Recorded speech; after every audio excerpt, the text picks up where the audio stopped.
Welcome to Coastal Update, presented to you by Nicole Smith at RE/MAX of Gulf Shores. Nicole is a real estate expert that stays on top of the market, so you make great choices. Let's take a look at the market.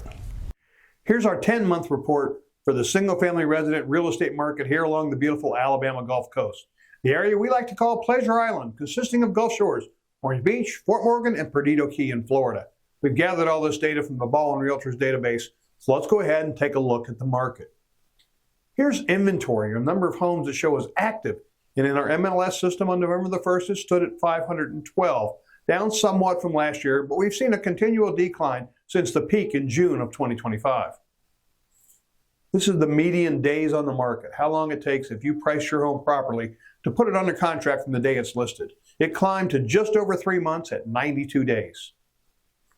Here's home sales on a month-by-month basis for the last 2 years, with 83 homes changing hands in the month of October.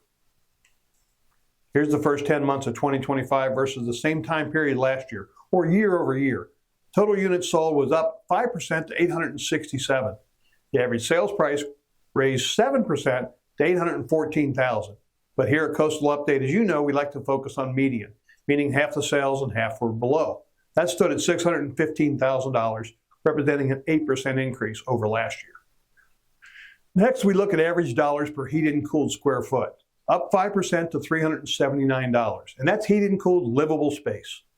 Next, we look at demand by seeing how many units are marked under contract or pending within our system, and that stood at 114 units. That's up 31% from the same time last year, so we're expecting a very active fourth quarter here in the residential sales market.